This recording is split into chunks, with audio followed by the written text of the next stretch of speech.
Michael Houlihan, Bonnie Harvey, welcome to Built Star Radio. Thank you. We're delighted to be here. I'm not only a fan, but a customer. I love your wine. Thanks. It was designed for people that love wine, but have been intimidated by it, so they haven't really tried it. Right. And so wine can be so snobby. You think? Right? Everybody gets so uptight about wine. It's nice just to drink it and not worry about exactly where it's from. Yeah. So tell me about how this thing started, because you guys didn't start Barefoot. You kind of acquired it in a sort of funny way. Tell me the story. Well, yes, we did come up with the label, but the name had been used. It was on a defunct wine that hadn't been produced for 12 years. But the way we came up with ending up in the wine industry is really quite a story. We were both living in Sonoma County, and we were business consultants. I had a client. I was organizing his office, and I saw that he hadn't been paid for his grapes. He was a grape grower. He hadn't been paid for 3 years, for 3 harvests. And he was owed $300,000. Wow. And I asked to see the contract, and he said, well, I don't have a contract. I've just got weight tags. And I said, well, that makes it even more difficult. So I brought in my new boyfriend over here at the time. And I said, well, why don't you just go out there and collect this $300,000? Yeah, and I'm like, I just met this gal, and now she's got me out looking for 300 large. You know, what did I marry the mob, or what is this? So I go to this winery, and when I get there, the guard says, I hope you're not here to collect any money because we declared bankruptcy this morning. And I'm just, my heart sunk, and he says, you can just take your number and wait your turn like the rest of us. So I went through with the meeting anyway, and I sat with the board of directors, which were the secured debtors. And I looked out the window. I wanted to make small talk. And I said, what do you got in those tanks over there? And they said, well, we got Cabernet Sauvignon and Sauvignon Blanc wine in bulk. And I said, really? And I looked out this other window, and I saw this thing that looked like a chrome locomotive in this handball court. And I said, well, what's with the chrome locomotive in the handball court? And they said, well, you know, that's not a handball court. That's a clean room. That's a bottling room. And it's not a chrome locomotive. It's a bottling line. That's a very expensive German bottling line. And I said, really? And then it hit me like a chrome locomotive. And I said, listen, guys, I said, you obviously can't pay us any money. But what if we clear the debt? What you do is you take some of that wine out of those tanks over there, you run it through the chrome locomotive down there, and you pay us in bottled wine without labels, just bottled wine instead of money. Okay? So then we had $300,000 worth of bottled wine. And I come skipping back to Bonnie, you know, with this contract in my hand. And I said, here you go. I think we've got this solved. And yeah, I said, well, that's not going to pay any bills. That's just the beginning of our problems here. We've got to get all the licenses. We've got to design a label. I've got to get credit with the suppliers for glass, corks, foils, labels. I said, what does the market want anyway? How are we going to sell this? We don't have any plans for any of this. We don't have any knowledge of the industry. Neither of us were wine drinkers. I was intimidated by wine. I don't speak French. I couldn't pronounce any of the words on the label. So where do you go from there? How did you guys get this business out of the ground? Yeah, this is the funny part. So here we have all this wine, and we don't know what the heck we're doing. So we do what outsiders do. And by the way, the two things we thought we had going against us turned out to be our real strength. One was we were outsiders. We didn't know the industry. That gave us an open mind, and we really disrupted the industry with Barefoot wine. And the second thing was we were broke. You know, we didn't have any money. Yes, we had this trade, but so what? We had no money for marketing or anything, right? So Bonnie went out and negotiated a lot of supply contracts and whatnot, and was able to talk him into giving us credit. And I went got out. The licenses. Yeah, she got all the licenses. This is a period of like 6 months, right? Meanwhile, this wine is sitting there, you know. And so finally, you know, and we say, make friends in low places, right? People with dirt under their fingernails. So we don't know any better. So we don't go to like the gurus in the wine industry. We go to people like a guy that drives a forklift, a guy that runs a bottling line, a mechanic, a guy that drives a truck, a guy who is a clerk in a store, a guy who is a buyer for a supermarket. And we ask them all the same thing. We say, you know, what do you need? So this one buyer says, you know, nobody's ever asked me what I needed. They always come in here and they've got, you know, their programs and they got their products and they've got their, you know, their points they want to make. Yeah, you ask me what I want, I'll tell you. I want a salt and pepper act. I want it better than Bob and I want it cheaper than Bob. You got that? And I'm writing this down, salt, pepper, you know, Bob. I don't know what the heck this is. I'm thinking this is some kind of industry jargon. I've got to figure out. And I'm on my way out the door and he says, oh, and another thing, he says, don't make it a hill. Don't make it a leap. He says, don't put the label in French. He says, make the name the same as the logo and make it clear and easy for her to see from 4 feet away. He says, you got that? And I'm writing that all down. 4 feet away, I got salt, I got pepper, I got Bob. And so I go to my friend who's been in the industry and I say, can you translate this for me? I said, what's a salt and pepper act? He says, oh, he says, you know, salt like Sauvignon Blanc wine, pepper like Cabernet Sauvignon wine. It's a slang, you know, we use red and a white. Red and a white. And it's an act because it's under the same label. And I thought, well, that's interesting. I said, who's Bob? He said, oh, Bob, that's Robert Mondavi. I said, you got to be kidding me. I got to be better and cheaper than Bob. Didn't he also ask you to put it in a pig? Yeah. And I said, pray tell me, what is a pig? He says, oh, a pig. He says, that's the big fat bottle of wine. That's the wine bottle that's twice the size of a standard bottle. You know, it's the 1.5 liter. It's called a Magnum. So that's when I realized that as snarky and as rude as this buyer was, in 37 seconds, he had given me the keys to the kingdom. So we knew exactly what to bottle, right? So we go bottle it up and we do everything the way he says. We come up with this incredible label. That's another story. You know, we go back to the guy and say, there it is, everything you wanted. You know, it's in a pig, it's a salt and pepper act, it's about the same price as Robert Mondavi, it's about the same quality. You know, how many truckloads do you want? The guy looks at me like I'm crazy. He says, are you nuts? He says, we can't buy this. He says, nobody's going to buy this. You got a foot on the label? What the heck? He says, nobody's ever heard of it. Are you going to pay $1 million in advertising? If you do, I'll put it in. This guy buys for 200 stores. It's a big guy. This is our plan A, right? Yeah. So here we are, you know, I say, hey, we bottled it all up for you. What are we going to do? And he says, well, he says, I can't take it. No box store is going to take it. No chain store is going to take it unless you put some advertising dollars behind it. And I said, well, you know, where do I go from here? He says, well, he says, you got to sell every mama, papa, and every independent because we're not going to take it. And I said, you know, that's going to take years. And he said, that's right. You better get started right now. When's the best, you know, time to plant a tree? 100 years ago? Second best time right now. So that's how Barefoot gets started, on a traded debt, and then we have to build it up. Help me square something, Bonnie, because this was the grape grower was a client of yours. Did you buy the receivable off of your client, or how did you come to basically own the receivable? It was twofold. Michael and I had done the research for about 6 months.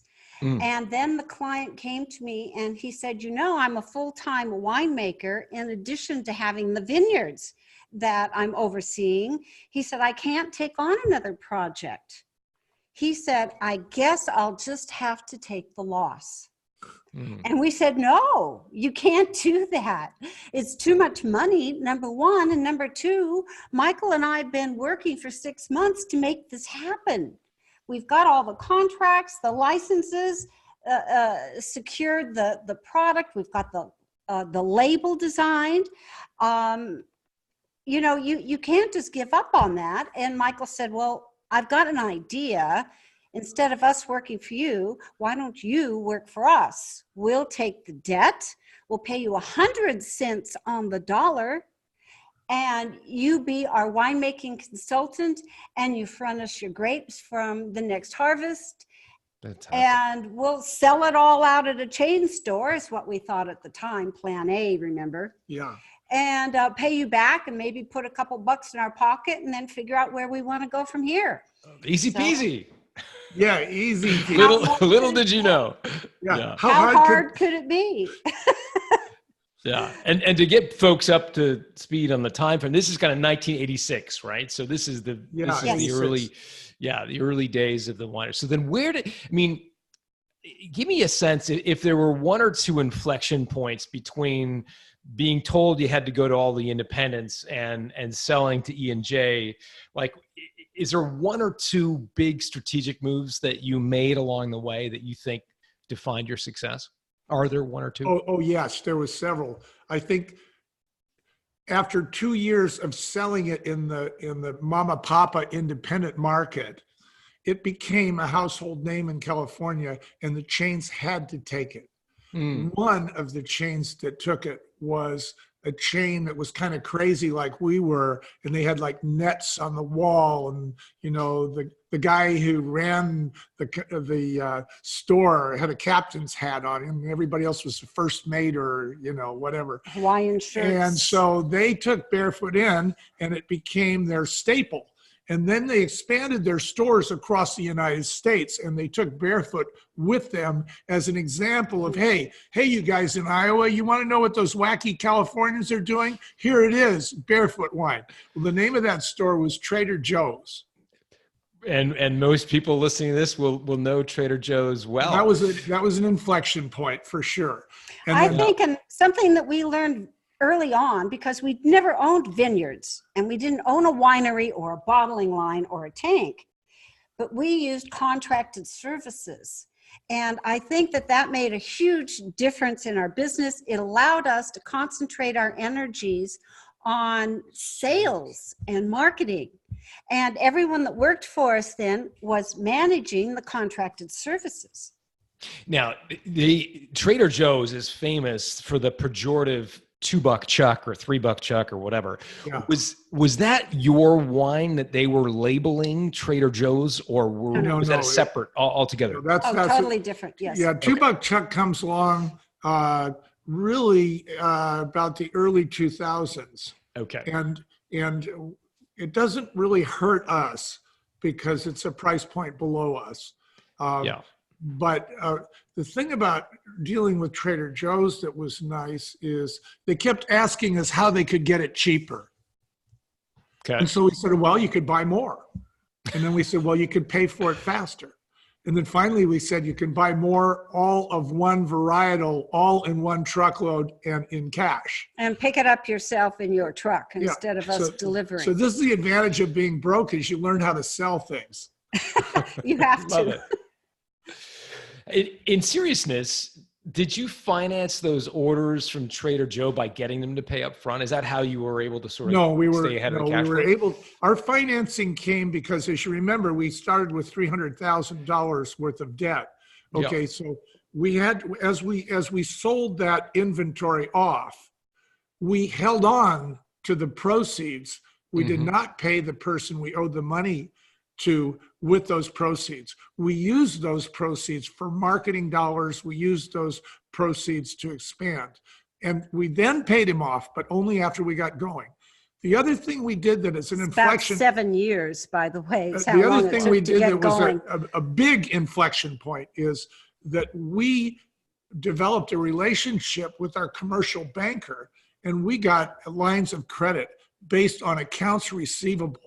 Now, a lot of people who start business today don't realize that this is available to them, but we were getting 75% of the value of an account receivable paid to us by the bank in cash and with interest, of course. And we had a zero balance sweep account. So we would write checks. If the check went over the amount of the account, then the bank would loan us money out of that line of credit and put the interest on there until there was enough money back in the account to clear the debt. Do you recall what kind of interest rate you were paying for that? In those days, I think in those days, it was cheap. I don't know, 4 to 7%. Right, right. And did you give them a personal guarantee for that sweep account? We didn't. We didn't. We didn't own any real estate. As a matter of fact, we applied and were rejected for about 4 years. And finally, we went to this big bank, Wells Fargo, and it had rejected us. And we said, how come you're giving home loans to our employees and you won't give us a home loan? Because, we lived in a rented place. We wanted to buy a house. They said, well, they're different. They have a good, solid job. You guys are crackpot winemakers from California. Yeah. Well, yeah. So there you go. But our employees, they were stable. Yeah. Very stable. Right. So you've got Trader Joe's as this account. The bank is financing, and you're able to start paying off the individual who fronted you the sort of grapes to begin with. Did he or she? Did they take a sort of interest rate on their $300,000, or did you just kind of pay them over those 7 years? You're laughing. No, they were happy to get 100 cents on the dollar instead of 3.5 cents before the attorneys took their cut that the bankrupt winery offered. Which means they all got a penny and a half per dollar net. And you kept that individual whole. It just took 7 years to get there, but they got all of their $300,000 back. Exactly. They got it all back. It's a pretty good deal when you think about it. Yeah, it's better than sticking the eye. Yeah. Now, Barefoot's a unique name for a wine. Where does the name come from? Well, grapes were originally crushed barefoot to make wine. So that's how we related it to the product. Yep. And it was friendly. It was easy to pronounce. You remember that intimidating phase that wineries went through with being unable to satisfy a consumer's needs of being able to pronounce the product without a degree in enology and viticulture. So we were able to satisfy that need, making it non-intimidating. And the name was the same as the logo. And that was something that one of the buyers said that that's what he wanted to see. The salt and pepper guy said, make sure the name and the logo. Yeah. And also the barefoot is really a symbol of recreation. When you are barefoot, it's hard to be uptight. You're at the swimming pool, you're at the beach, you're in the hot tub, you're in front of the fire. Being barefoot is it's a physical thing, but it is definitely recreational. How did you build the brand? Other than getting it into these mom and pop shops and Trader Joe's, what did you do? Because the booze business is known for just, spending so much money on advertising and sponsorships. And I mean, the big guys just invest a ton. How did you guys compete? How did you build your brand in that context? We didn't have any money to throw at advertising. Right. So we really had to figure out how to get those people's attention so they'd come in and buy the product. So it was kind of a quirk that got us started in that direction. We got a phone call from a man in Chinatown who was head of this group that wanted to build an after-school playground park for the kids. What does wine have to do with an after-school playground? I'm not quite sure. He figured we had money because we were in the wine industry. Okay. Everybody in the wine industry to get some money, anybody that he thinks has got money for his program. He calls and he says, I just need $30,000 to put in some swings and everything. And we said, well, we don't have any money to give you. However, we do have this wine. Why don't we give you some wine and you can either auction it off or serve it at a fundraising dinner. Maybe it'll loosen some people up. They'll write a bigger check. And so he took some of our wines, and we noticed this was right in the beginning of our sales in San Francisco. This was in Chinatown in San Francisco. And we got the depletion reports from our distributor. And we saw that the sales had taken off around the area where this fundraiser had taken place. And we said, well, isn't that funny? I wonder if it's got to do with the fundraiser. So we tried it in a couple other areas and supported community fundraisers for causes that this community was interested in that was around the market that carried our product. And what do you know? We sold there too. And it worked so well that we took it across the nation, and Barefoot became one of the fastest growing wine labels in the nation without paid advertising. So I think that was really huge. And that's how it was such an advantage problem. We had to find a different way, and it worked so much better. Yeah, but you did have costs of goods sold, and in that the bottling of the wine wasn't free. I think the wine sold for less than $10. Yeah, right. Was it like 7 or 8 ish? Yeah. What would your cost have been on a bottle? Oh, our costs were like if you didn't put anything in the bottle, it was $14 FOB. A case. A case. A 12 bottle. Okay. Yeah. Now, by the time that, okay, just so you understand, let's say you put $6 worth of wine in those bottles. Okay, so now you're up to $20, right? Yeah. So if you take those $20 and you divide those $20 by the bottles, you say, oh, well, that's less than $2 a bottle. Why is it $6 on the shelf? Well, it's because the distributor puts a big hit on it, and then the retailer puts a big hit on it. So in our industry, by the time it leaves our warehouse until it gets to the store shelf, it's been hit twice. And the second time it's hit on the hit. See, so people are making money on making money. Right, but importantly, in these sponsorship negotiations, people had a perceived value of a case of wine being, $7 or $8 times $12. Yeah. And in turn, it's only retail value. Exactly. Love it. And that's really how you were able to compete from a brand perspective with some of these. Well, again, we were outsiders, and because we were outsiders, we looked at it and we said, this isn't really about sniff, swirl, and spit. This is sip, yeah. It is sip. This is and it isn't about mid notes or any of that. This is about distribution management.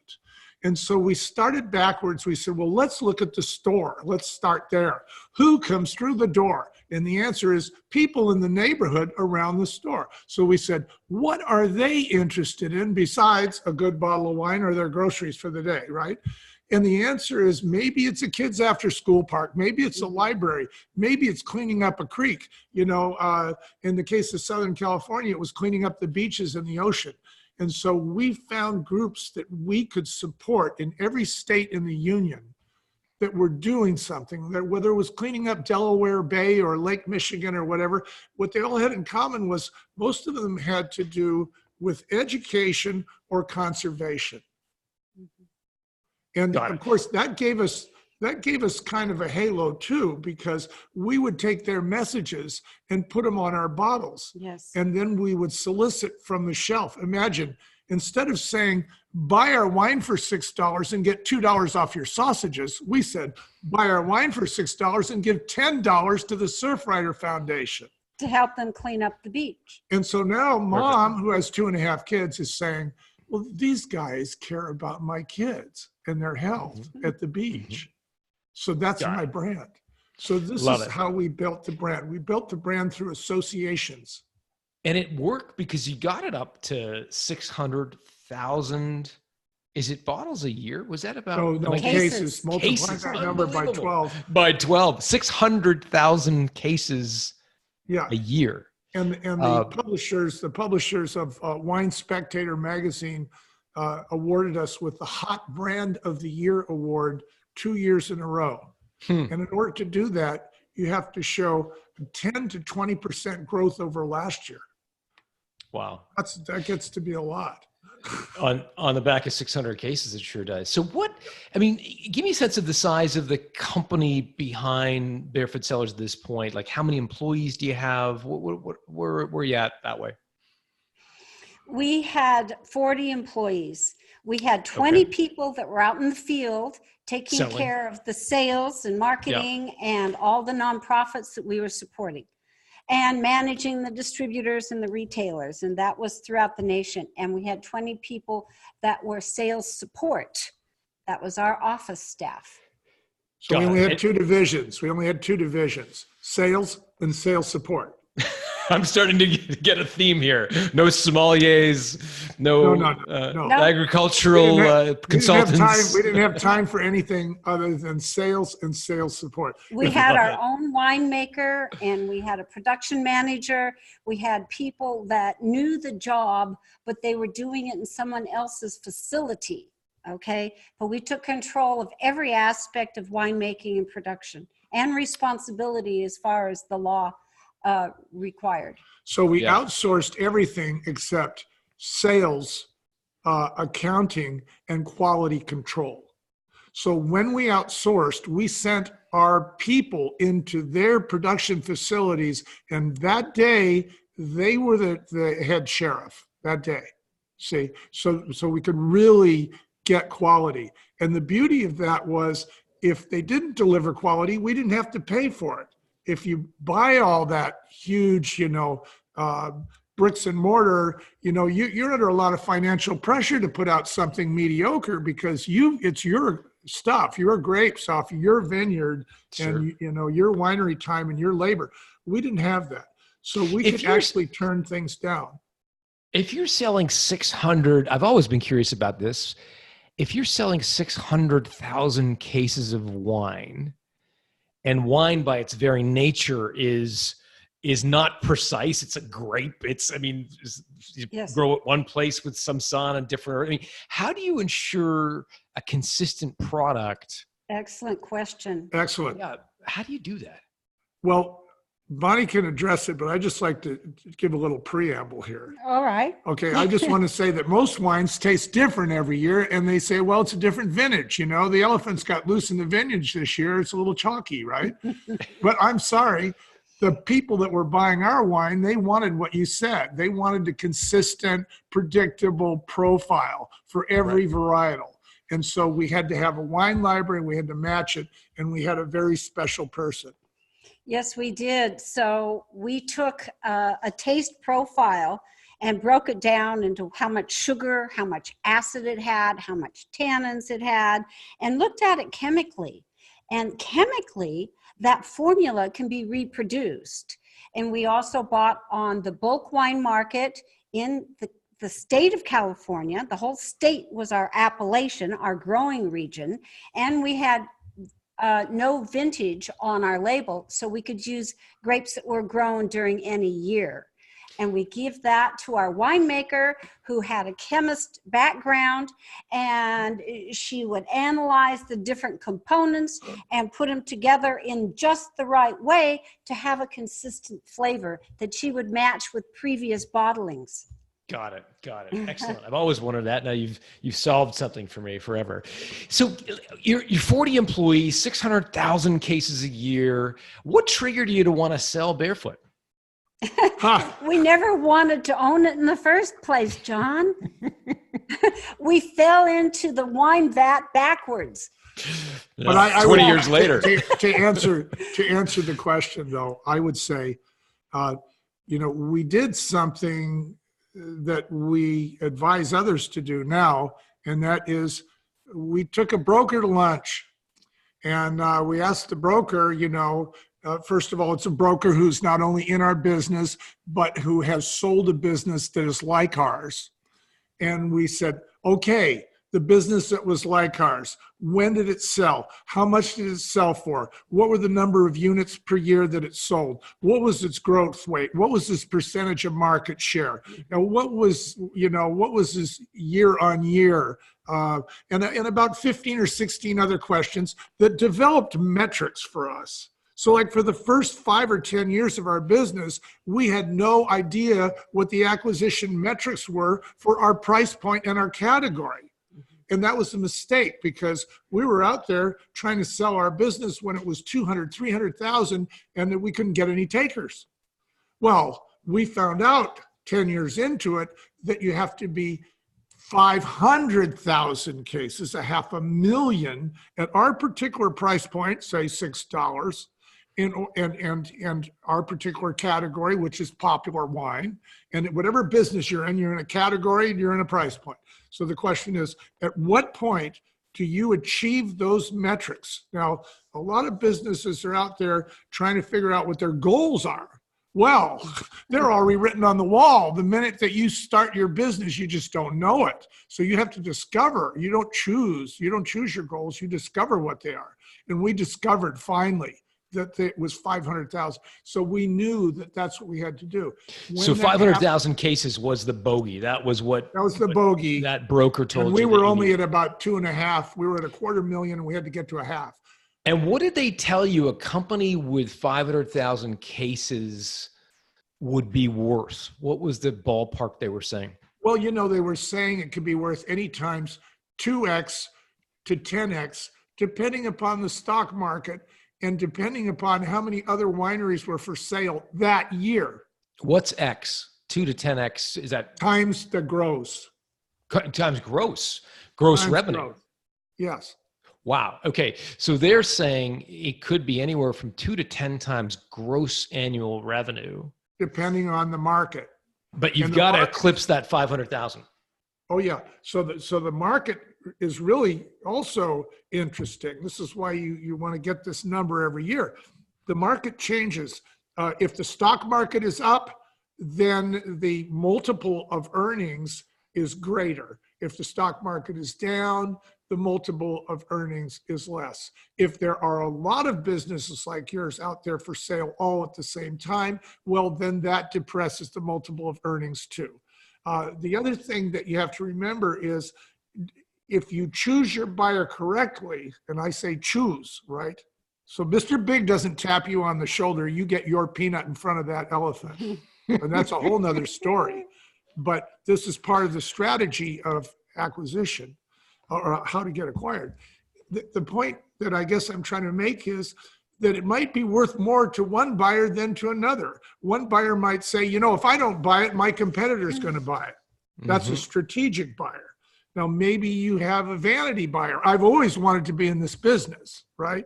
And I just won the lotto and I'll pay anything to be in this business. Most sales that we have discovered, especially in our industry, are strategic buys.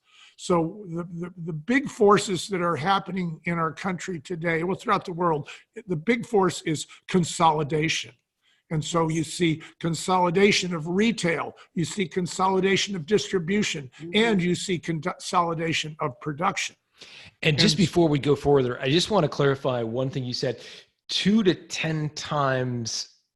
And then I wasn't sure if you meant 2 to 10 times gross revenue or 2 to 10 times, EBITDA or profit. Well, it depends. It depends on how you look at it. Yes, it could be gross revenue. It could be EBITDA. But when you start dealing with numbers that big, you're not really being very picky about whether it's gross. If it's net, the ratio drops or changes, right? Right.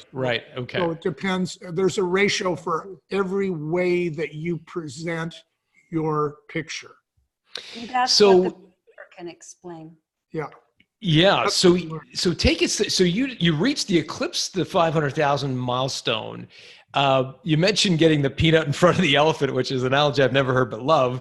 How did you go about identifying who would be the right buyers for Barefoot? We went out into the marketplace and we saw what wines were selling the fastest, and they were belonging to the Gallo Wine Company. And we also noticed that the Gallo reps were in the stores. They were merchandising the product. They were putting up their point of sale material. They were making sure that the products were all on the shelf and that they weren't running out. And they were very active at the retail level. Hands-on merchandising. Exactly. And they had more products and people out there in the marketplace than any of the other brands.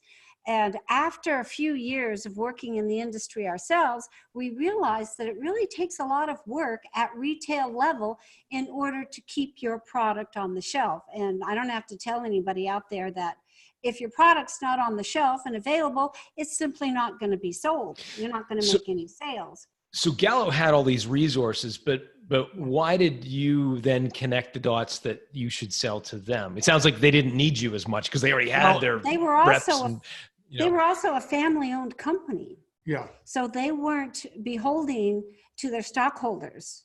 So their 5-year plan could really be a 5-year plan instead of a 90-day plan. Mm-hmm.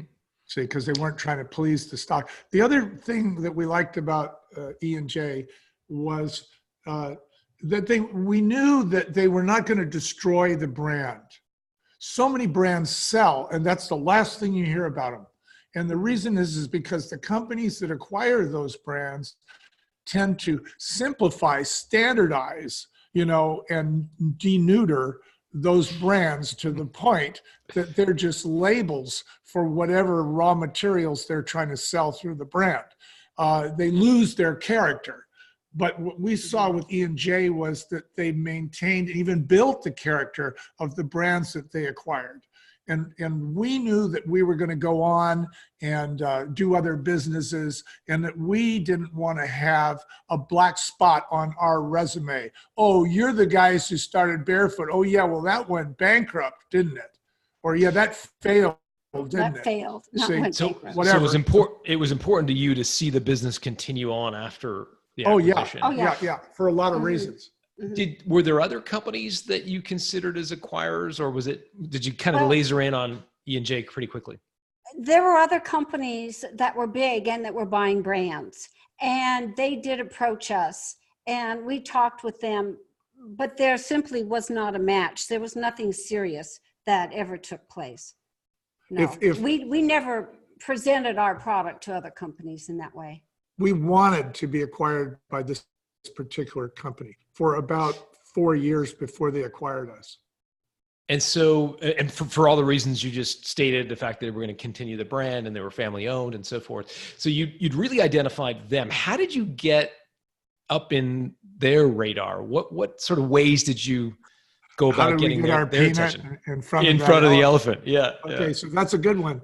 So first of all, you can't do it yourself. A third party has to do it, and it has to be a third party that they respect. So what we did is we took a look at their distribution, and we saw that there was 3 distribution houses in 3 different states that were selling predominantly Gallo products. And we deliberately put our product in those distribution houses. And then we put energy into selling those products in those houses, specifically because we wanted Gallo to notice what we were doing in the field at the street level, see? And so sure enough, the word got back to them.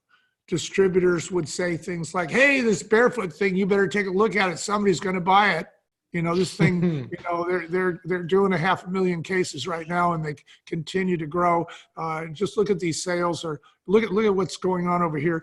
Well, if we had done that, we would have driven our price down to nothing. They would have said, well, these guys here, Do you remember back in grade 9, Bonnie, this must have happened to you 1,000 times. You're a little bit nervous to ask the guy out. So you sort of ask your best friend to ask if he would go out with you. Did that ever happen to you? And I'm looking at you, Bonnie, because I know that never happened to Michael. Oh no, it happened all the time. Just teasing. So the same respect, is that the same thing you're talking about? We found a business broker that had successfully sold other brands to E&J Gallo. Okay, and we began working with him. So okay, I want to get into this, but I find that the strategy of targeting those 3 distribution hubs as distributors, I find that fascinating. Did you sort of, I guess my tongue-in-cheek sort of question was a bit more serious.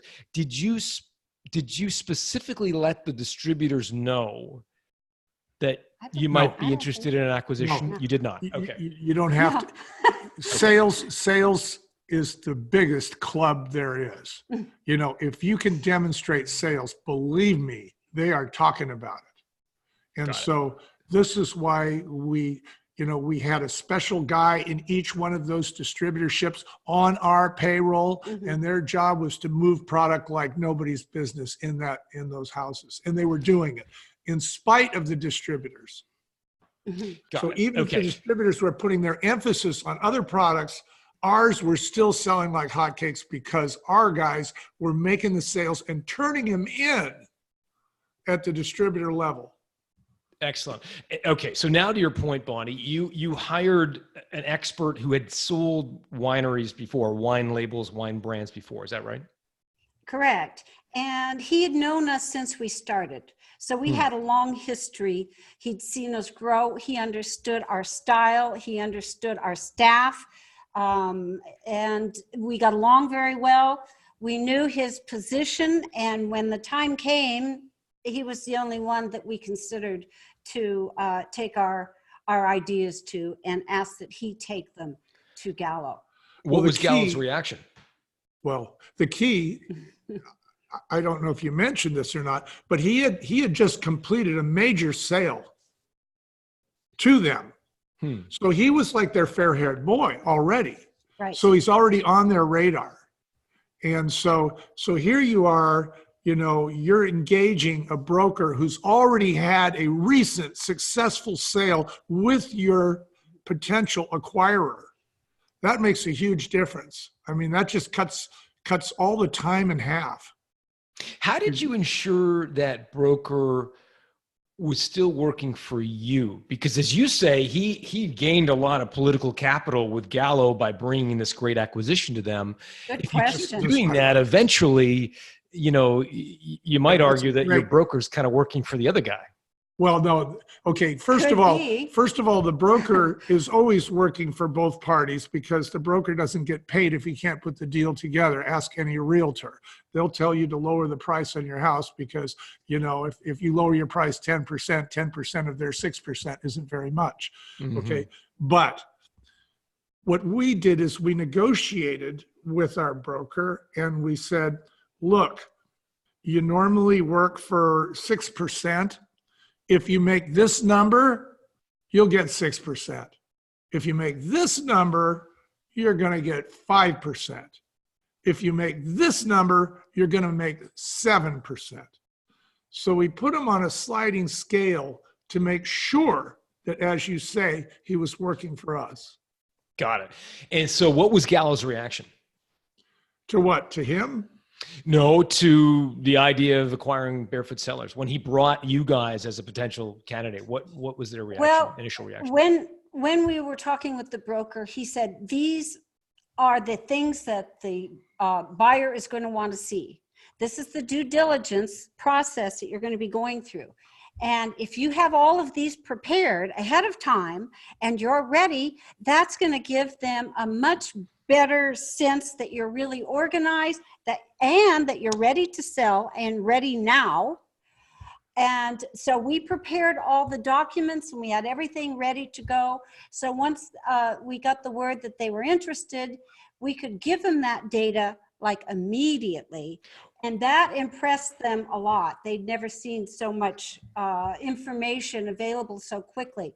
So they could see that we were very organized right from the beginning. What was the quirkiest thing you prepared in advance? I mean, everybody knows you got to have your sales numbers, you got to have your profit numbers, but help our audience to know what kind of quirky things a buyer might ask for. Okay, how about this? You know Mary, who did your logo that you got on your wall, okay, and she charged you $25 an hour, right? Did you get a legal sign-off from her? Saying because you were the owner of her work. Because if you wait until you're being acquired and go back, she's going to want $100,000 for the legal sign-off. So it's much better to say, Mary, I know you charge $25 an hour to do a logo, but I am not going to even give you the $25 an hour unless you sign this legal quitclaim right here that says that you have no claim on this artwork and that you've been paid in full. You have no rights. That's pretty quirky. Most businesses don't even think about that. Right. But it's one of the 20 things we were asked for that we were really shocked by. What are the other 19? Well, that's why you gotta like talk to us on another day. Okay. You know, well, that's a good example. I mean, how much time do we have? Not enough. Okay. So again, I'm curious to know, so you do the pre-diligence, you do all the getting all the stuff together, you go to Gallo, they're interested. Did they then provide an offer Like, how did they sort of express their interest? Okay. So first of all, part of the strategy was, now, you got brokers that'll say, oh, you should just put it out for auction, just tell everybody it's for sale and the highest bidder. Okay. Mm-hmm. Now that might be true maybe with a house or something, but with a business, you got to be really careful because, your staff is going to have, a stampede to the door the minute you say it's for sale. And your vendors are going to ask for cash, and your buyers are going to say, I'm going to wait and see what the new owner is going to offer in terms of quality, in terms of, customer service, in terms of terms. So, basically you're going to lose the very value that you're selling. So basically the longer it takes you to sell your business, the less you're going to make as a rule. So you don't want it to become public. So this requires all kinds of things like a stay bonus for your key staff. And you have to think about how you're going to present it to your acquirer, like the way that we presented it, because we were advised by a 75-year-old broker who'd done a lot of these things. And he just said, listen, this is what you got to do. You have to do your acquirer's due diligence for your acquirer. As Bonnie said, you have to have a package for legal. You have to have a package for HR. You have to have a package for production, a package for marketing, a package for sale, and so forth and so on. And these packages are going to be laid out on the table in front of them, and they're going to be given a period of time to review those packages, to send them out to their various different departments for review, and get back to you with an answer within a very specified period of time, right? Like 20 days or something. Now, when they see that you're prepared like that, and they also know that they have the right of first refusal, you've created a silent auction. Because now, if they don't take it, they know that you're dressed for success. They know you can take it to their biggest competitor and you are ready to go. You've got every package. At that point. Yeah. Yeah. So, that will give your audience some insight into what we learned about acquisition. Yeah, because at that point, it's very clear that you've done all of the homework necessary, and you don't even have to say there's a buyer waiting in the wings. No, you don't say that at all. It's better if you don't. Yeah, but they can read the writing on the wall. And the broker does all the talking. You don't talk at all. Yeah. And so, what was your reaction? Did Gallo say, "Okay, guys, what do you want for the company?" Did they ask you to throw out a number? Did they give a number to you? Well, we can't get into that. We signed an agreement with them that says we can't disclose the details of the acquisition.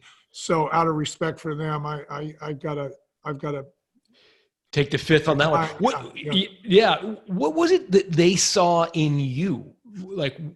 Because you saw lots in them, but what do you think they saw in you?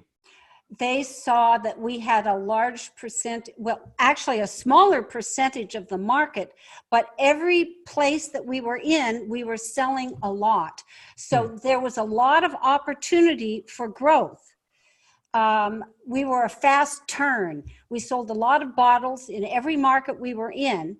And if they could expand the number of markets, they knew that they could make a lot of sales. So there were stores already in a position to do that.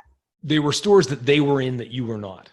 Oh yeah. Yeah. We were only we were probably like in 20%. I think it was like 17%. 17% of all the places that you could possibly sell wine in America.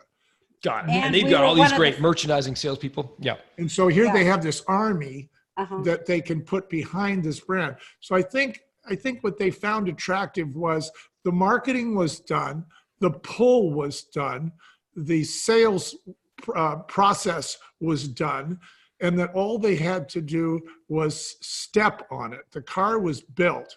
They just had to fuel it and step on it. And that's what they did pretty much. They hired us back as consultants to help them with some of the branding and to keep what they call the Barefoot Spirit alive. To help them understand why it was that brand was so popular throughout the nation and why it was such a fast grower, increased sales year after year. And loyal. They wanted to know why our buyers were so loyal. So your deal was sort of cash, and then you did a separate agreement, like a consulting agreement. Separate. Yes. Okay, that's helpful. How did admittedly, you guys started this business, in your own words, kind of with nothing, or you didn't have a lot of money, at least. I'm sure, you had a little bit. I mean, you sell this company. How does that change your life? Well, I guess I don't have to tell you, we had a little more free time. There's good news and there's bad news. Okay. But we didn't have any medical insurance coverage. We didn't have any sick leave. We didn't have any services, any overhead professional services to do anything. We lost a lot of the things that business owners will take for granted, like their automobile expenses, their travel, their meals. So that took a little getting used to, And also things like, a staff, like you can ask your legal guy, hey, is this legal? You can ask somebody to do a clerical job for you, or you can have somebody research something, or you can have your social media person. We don't have those people anymore now. So they're all gone. Plus, now you're not on salary, so you're not as bankable. Even though you have a lot of cash, the bank wants to see income, and so you lose some of your credit, as a matter of fact. So, these are the kinds of things that we hadn't considered. And I would say the biggest thing that we see that many businesses, they think they're going to be serial entrepreneurs. They sell a business, they're going to start another one, right? Yeah. With what? You don't have that staff behind you anymore. Yes. And we run into like hundreds of people who have fed up with their corporate job and quit, and they got a great idea for a business, and I'll just ask legal about this, I'll just have social do this. They don't have those guys anymore. See, so now they have to pay for all that. In your own case, it sounds like it was all downside, but there must have been a positive outcome of selling. Did you buy yourself a trophy? We started getting a good way to night's commemorate? sleep. We started getting a good night's sleep. Very restful. Yeah. And we went to Chile for a whole month. Yeah. So we Nice. never had a vacation long vacation. Yeah. Fantastic. We took a long vacation. Fantastic. And visited friends in Chile, and no emails. Oh, we also did some other cool stuff, like we paid off our house so that we didn't have to, pay interest rate to the bank. Paid off our cars. There's things that if you get a chunk of cash, you look at it and you go, do I really want to rent this money now that I have it? You don't want to rent it. So you stop renting money altogether. What do you mean by renting money? I don't know what you mean. Okay, you buy a car, the payments are this, you're renting money, you're paying interest. You get a house, the mortgage is this, you're renting the money, you're paying interest. So yeah. So one of the great experiences that I had, it was in Chile. I went into the shop and I found this really cute leather jacket. And I said, I really want this leather jacket, and I know I can have it now because I've got plenty of money. And I said, Michael, I want to get this leather jacket. And he looks in his wallet and he didn't have enough cash, and they weren't they weren't taking credit cards. And I turned to the sales lady and I said, this is something I've wanted to say all my life. And then I turned to Michael and I said, Michael, you go to the bank and get more money. I'm going to stay here and continue shopping. Awesome. Yes, honey. Well, the other thing is that was fun. It enabled us to do something that we've been told to do for a long, long time by our employees, by our vendors, by our buyers, and that is to write a book on our philosophy of doing business. Tell me about the book. I want to get into this. So what's the book about? What's it called, first of all? Okay, it's called The Barefoot Spirit. That's like, the entrepreneurial spirit, or in our case, it's the spirit behind the brand of Barefoot. The full title is The Barefoot Spirit: How Hardship, Hustle, and Heart built America's #1 wine brand. Nice. Okay. And so, available bookstores, Amazon is probably it's all over the place to get it. Yeah. Yeah, and then it becomes so the book. We wrote the book, and then we looked at it, and it looked like so many business books that were prescriptive. Here's the 3 things you got to do, the 5 things to never do, the 28 things your customer wants from you. And we said, no, this is no fun. And so we threw it right in the garbage. Took a whole book, threw it in the garbage, right? Never published that one. Never did. And then we got Rick Cushman, who was a wine writer for the Sacramento Bee. And I'd read one of the books that he'd written. He had a wonderful sense of humor. I'd read his articles before. He was talking to the everyday person on the street. He didn't try to complicate wine. He made it easy to understand. And I said, well, that's the way that we've presented our brand. And that's how we wanted to present our story. And he used a lot of humor. So the book has stories that we experienced that we've given to Rick. Over a period of a year, he'd come from Sacramento to visit us, and he'd spend a couple of days with us, and we'd tell him the stories for the book during the day, and he'd take notes and write on his computer and carry on. Then at night, we'd have dinner and a bottle or 2 of wine, and we'd tell him the stories that don't go in the book. So he got the full picture of our experience in building the brand, and he created a wonderful, wonderful story. It's very entertaining. And it became a New York Times bestseller. Fantastic. And I understand there's kind of a new audio version. Yeah. Talk a little bit about that, if you would. So you write a book like that, and then you go on a book tour, and then you start speaking. We're speaking all over the world. We speak at 60 schools that teach entrepreneurship about a lot of the same things that you're into. Like, why are you in business? Where are you going? What are your plans? That thing.